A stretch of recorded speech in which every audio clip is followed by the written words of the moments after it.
So question number 224, जिसमें हमें calculate करना है return on investment and net assets turnover ratio from the following information. ठीक है, तो पहले हम कर लेते हैं return on investment. So profit before interest and tax divided by capital employed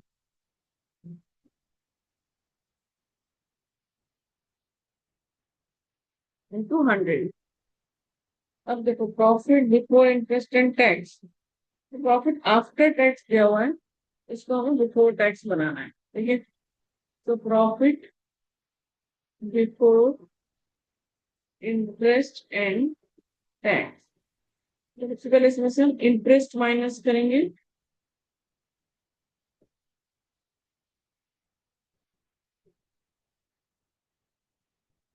interest है 15% debentures of 20 lakh.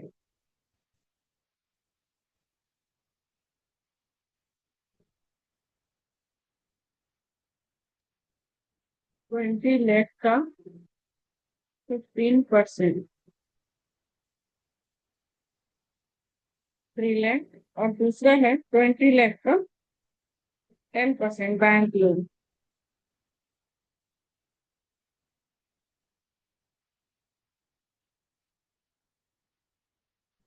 2 lakh. Interest हो गया 5 लाख। यहाँ देखो प्रॉफिट बिफोर टैक्स, इसमें जो टैक्स माइनस करेंगे, टैक्स है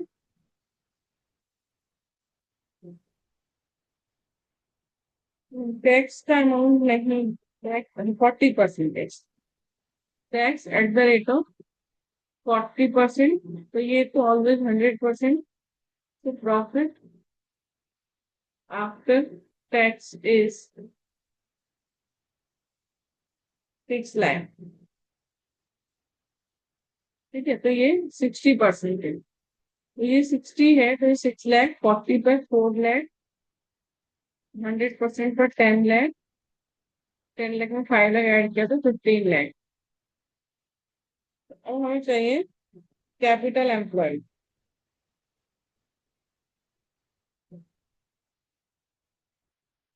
ठीक है,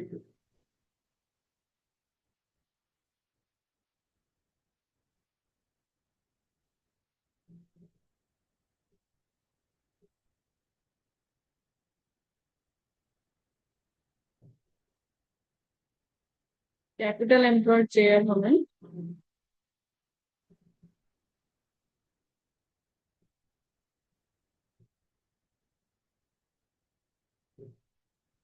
देखो equity share capital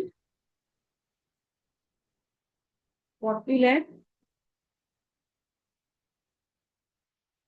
preference share capital 30 lakh, reserve and surplus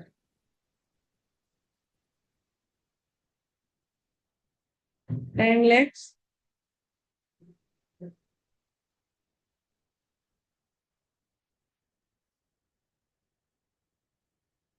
अब हमें इसमें 15% डिबेंचर्स,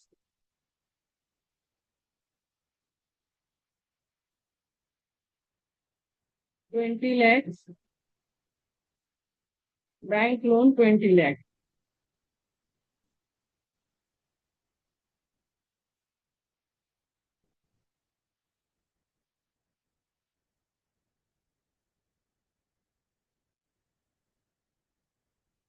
120 लाख।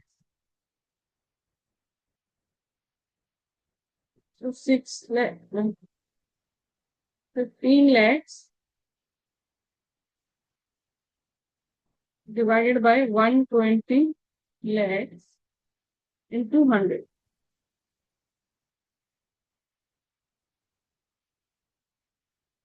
So 12.5 5%। अब हमें करना है net assets turnover ratio.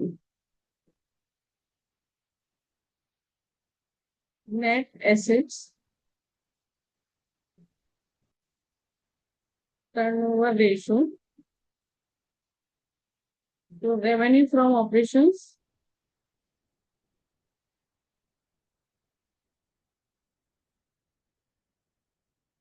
Divided by net assets.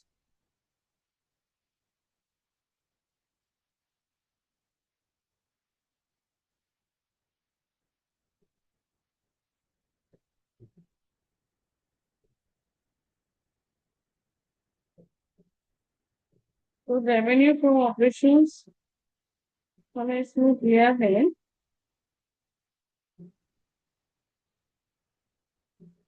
ये 375 लैक्स, इसमें से सेल्स रिटर्न माइनस कर देंगे।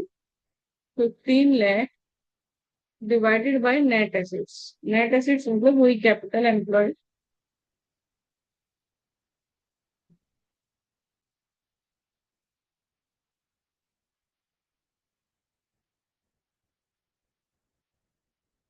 Divided by 120 lakhs. तो 360 lakhs divided by 120 lakhs equals 3 times.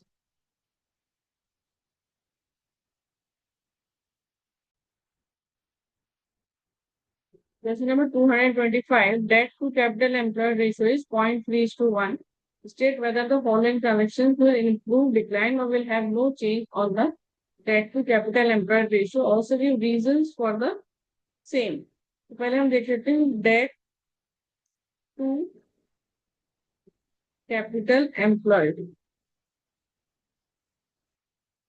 हमको दिया है 0.3:1। तो यदि हमने कैपिटल एम्प्लॉयड को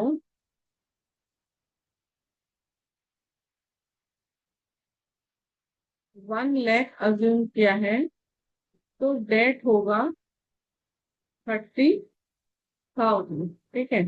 अब कंडीशन 1 जो है वो देखते हैं कि sale of equipment costing 10 lakhs for 9 lakhs। तो देखो क्या है, डेट टू कैपिटल एम्प्लॉयड, यानी डेट है हमारे पास 30,000, कैपिटल एम्प्लॉयड है 1 लाख। यदि हमने सेल किया है इक्विपमेंट को तो हमारा नॉन करंट एसेट डिक्रीज होगा। ठीक है। और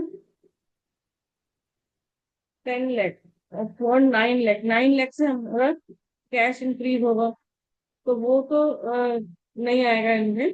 लेकिन हाँ, जो 1 लाख का लॉस है इससे हमारा कैपिटल एम्प्लॉयड डिक्रीज हो जाएगा। इसको हम एज्यूम करते हैं 3 लाख और इसको 10 लाख।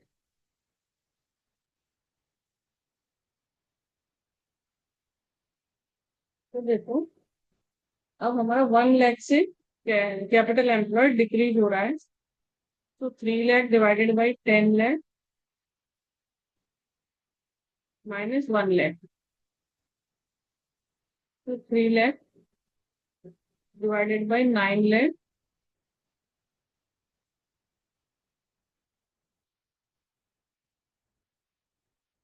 तो 0.33:1। तो ये देखो इम्प्रूव हो रहा है।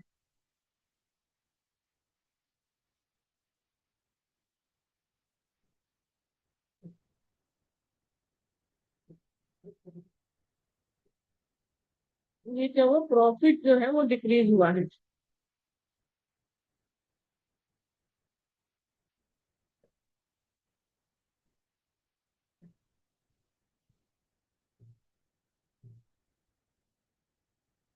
Reserve and surplus. Second case है purchase goods on credit for 1 lakh for a credit of 15 months, assuming operating cycle is of 18 months।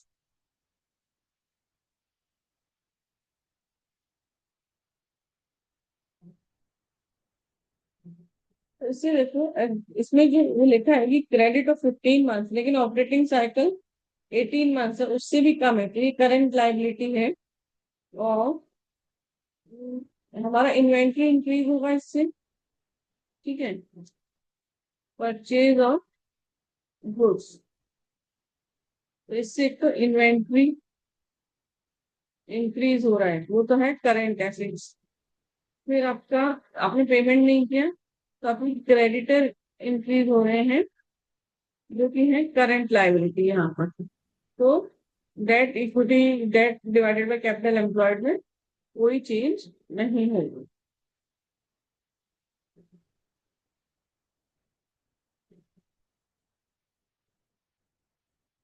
क्योंकि क्या डिक्रीज हो रहा है, क्रेडिटर और करंट लायबिलिटी और करंट एसेट्स इंक्रीज हो रहे हैं।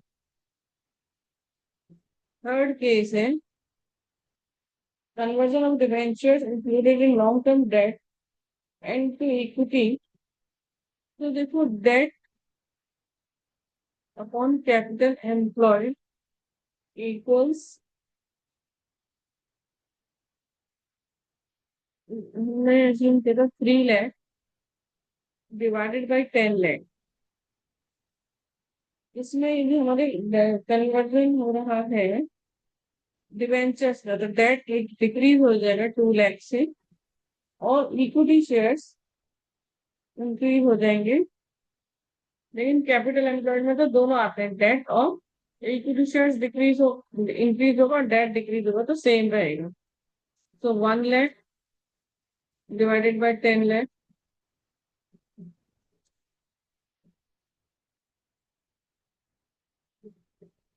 तो 0.10:1, तो ये हो रहा है decline.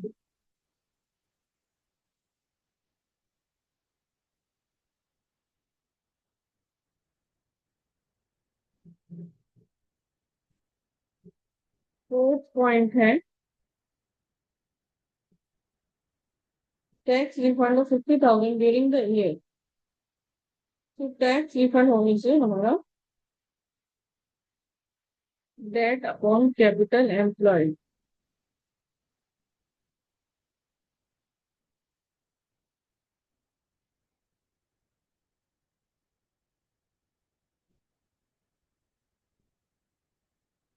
Reserve and surplus increase हो रहा है।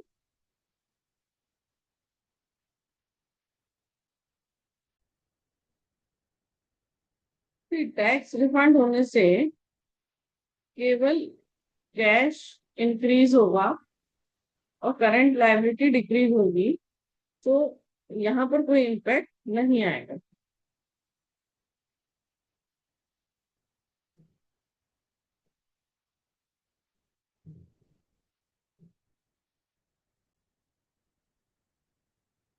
Question number 226, calculate debt to capital employed ratio from the following information. तो देखो, हमारा फॉर्मूला है debt upon capital employed, debt means long term debt. तो हमारे पास 8% डिवेंचर है, 7,50,000 long term debt divided by capital employed. Capital employed में आता है share holder funds plus non current liability. ये हो जाएगा 7,50,000 डिवाइडेड बाई 22,50,000।